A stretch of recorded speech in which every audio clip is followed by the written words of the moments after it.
ይነግርሻለሁ። እባክሽ ሰላማዊ ቤቴን አትበጥብጭብኝ። ወደ መጣሽበት በሰላም ሂጂ።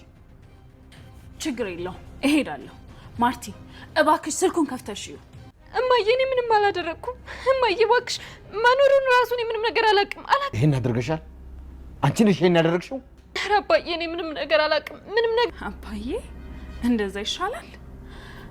ኤቢ ቤተሰብ እንዴት ናችሁ? ሰላም ናችሁ ወይ? አለን እግዚአብሔር ይመስገን። እንደ ዛሬው አስደሰታን አታውቅም። አስደሰተችን አይደለ? አቢጌል እውነት በጣም ደስ የሚል ባህሪ ይዛ እየመጣች ነው ያለችው። በጣም ደስ የሚል ነበረ።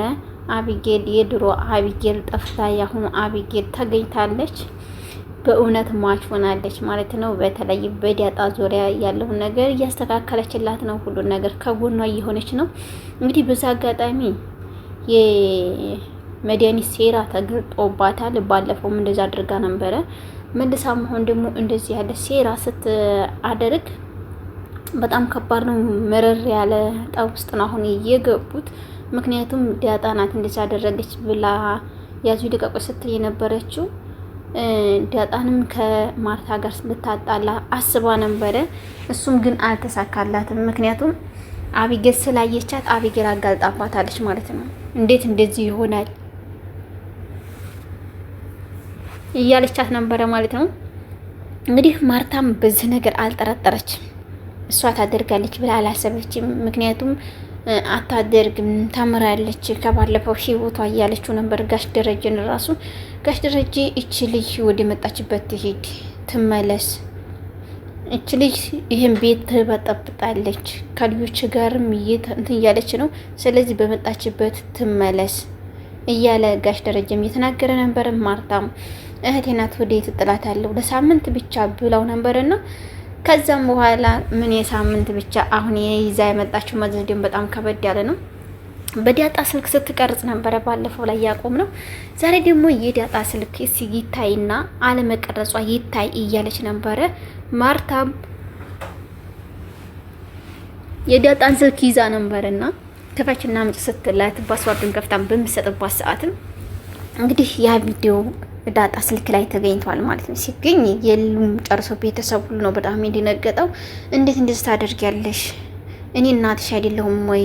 ከልጆቼ ምን አጎደልኩብሽ? እንዲህ ልጅ አድርጌ አይደለም እንደያዝኩሽ እያለች ማርታም ስትናገር ነበረ። እኔ እኮማ እንደዛ አላደረኩም እያለች ስትል ጋሽ ደረጀም ዳጣ 100% እንደዛ አታደርግም ብሎ በሚተማመንባት ሰዓትም አባዬን ያላረኩም ስትል መድኃኒትም አባዬ ይሄው ነው የቀረሽ እያለች በሻቃቃጥ ነበረ።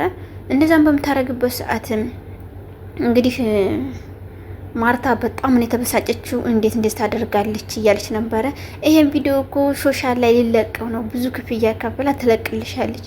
እኔ እንደዛ ይሆንልሻል ብዬ እንጂ እኔ ምን አገባኝ፣ እኔን አታምኝም ስትል ትጠየቅ አቢጌል ማይታለች ትጠይቅ ስትል አላየሁም ብላ እዛው ነው ቤተሰብ ጋር ያጋለጠቻት። አቢጌል አይተሻል ብትላትም አላየሁም፣ ምክንያቱም እኔ እሷ ስትቀርጽ አላየሁም፣ እንዴት ስልኳ ላይ ሆነ እየተባለ እየተጠያየቁ ነበረ። ሁላቸውም ደንግጠው እያሉ ነይ ማየ ነይ ልንገርሽ፣ ይሄን ያደረገውን ነይ ልንገርሽ ብላ ወደ ውጭ ይዛት ሄዳለች። አቢጌል እናቷን ይዛት በሚከድበት ሰዓትም ስትነግራት አላመነቻትም። አሁን መቃየትሽን አልተውሽም እንዴ? እንዴት እሷ እህቴ እንዴት አደርጋለች? ለምንድን ነው እንደዚህ የምታደርገውስ? እያለች አቢጌልን እየተቆጣኝ ነበረ ማርታ። እንደዛም በምታረግበት ሰዓትም ልታምና ሳትችል ስትቀር እማዬ እኔ እርግጠኛ ነኝ እውነት ነው፣ መቼም አልተሳሳትኩም፣ ምን ያይቻታለሁ እሷ ስትቀርጽ ስትል ያ ስልክ የት ነው የጣልሽ ስትባል እኋ ነች እንግዲህ አንስታ ልናገርም ብላ ነበረ ባለፈው።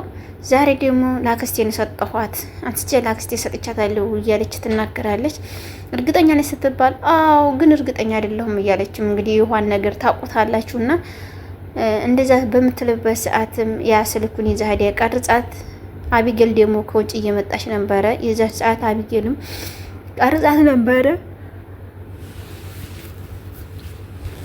እንደዛ በምቀርጽባትም ሰዓትም እንግዲህ አቢጌልም በጣም ተናዳለች። እንዴት ታደርጋለች እያለች አይዞሽ ብላም ዳጣዬንም እያረጋጋቻት ትገኛለች። እንደዛ በምታረጋጋባት ሰዓትም ዳጣም ታላቅ እህቴ ነሽ እያለች በጣም ተደሰተች። ግን እንደዚህ ልታደርግ የቻለችው ለምንድን ምክንያት ነው እያለች በምትናገርባት ሰዓትም ይህ ምክንያት እኮ አንቺን ከዚህ ከቤት ለማባረር እማዬ ጋር ልታጣላሽ ነው። ስለዚህ አይዞሽ፣ አንቺ ተጠንቀቂ እያለቻት ትነግራታለች ማለት ነው። አብጌልም እኔ ምን አደረኳት ሲዝን ድረስ ምን አደረኳት እያለኝ ነበረ። ታላቅ እህቴ ስትላት አይ ታላቅ እህትሽ እንኳን አይደለሁም ገና ነኝ አባዬ ለማዬ ካስተዋወቀ በኋላ ነው እህቴ የምትኝ ታላቅ እህቴ እንድትኝ የምፈቅድልሽ እያለቻት ነው። እውነት በጣም ነው ደስ ያለን። እውነት የአብጌል መቀየር የአብጌል መለወጥ በጣም ሁላችንም እያነጋገረን ነው። በፊት ጠልተናት ነበር፣ አሁን ግን በጣም እየወደድናት ሄር በጣም ነው የወደድናት። እንደዛ በምትልበትም ሰዓትም እንዴት ግን እንደዚህ ልታደርግ ይቻል ስትላት ማርታም ዳጣዬን እንደዚህ እኮ ኧረ እኔ አላረኩም ይሄን ነገር ግን ጫማ ወልዊልኝ ጠቢልኝ ስትለኝ አላጥም ብያት ነበረ። በዛ ሴራ ይሄን ልታደርግ አስባ ይሆናል። እኔ ግን የማውቀው ጉዳይ የለኝም ነው ያለችው ዳጣዬ። ያን ሁሉ ግን ተፈጥሮ እንግዲህ እንደዛ በምትልባቸው ሰዓትም እንደዚህ ነው ወይ በቃ ከዛሬ ጀምራ ቤታችንን ትልቀቅ እያለ ጋሽ ደረጃ እየተናገረ ነበረ። እንደዛም በሚናገርበት ሰዓትም እንግዲህ ማርታ በጣም ነው የተበሳጨችው በጣም እና ደግሞ የአብጌልን ስልክ ቀምታ ስልክ ላይ እኮ አለ እማ ካላመንሽ በስልክ አሳይሻለሁ ቀርጫታለሁ እሷ እንዴት እንደምትቀርጥ እኔ ራሱ ቀርጫታለሁ ስትላት የእሷን ስልክ ቀምታ ነው ይዛ ሄዳ ውሃ ውስጥ የዘፈዘፈችባት። ለምንድን ነው ውሃ ውስጥ ነከርሽው እንደ ብላ በምትናገርባትም ሰዓትም አይፎን ስልክ ሰጥሻለሁ ነው ያለቻት። የእሷ አይፎን እዛው ተቀብሮ ይቅር። እውነት ናት መቼም ብትሆን መቼም ማለት ነው። የዳጣ ውሸትና የዳጣ ስቃይ እዚህ ላይ ያበቃል ብለን እናስባለን በተስፋ እንግዲህ የእሷን ደስታዋን ነው የምንጠብቀው። ደስታዋን ሰላሟን ነው እና የምንፈልገው።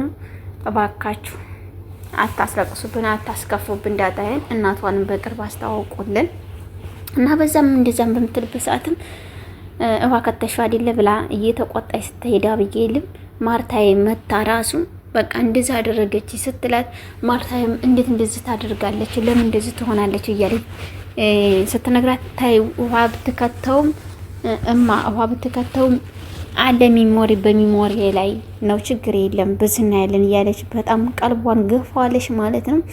እንግዲህ በጣም ከባድ ነው በሆኑት ነገር ይዝን ያክል ሴራ ይዝን ያክል መሄድ እውነት እንደዚህ ያለ ከእንደዚህ ያለ ጓደኝነትና ከእንደዚህ ያለ ሰው ይሰውረን ነው የምንለው። በማናቃቸው ሰዎች ይሰውረን ነው የምንለው። ምክንያቱም በምናቃቸው እንኳን እንጠነቀቃለን፣ ግን በቤት ውስጥ የሆነ ችግር ተፈጥሮ እንደዚህ ሆኖ መተራመስ በጣም ከባድ ነው። በቀጣይ በአዲስ እስከምንገናኝ መልካም ጊዜ። ቤተሰብ ሰላም ሁኑ።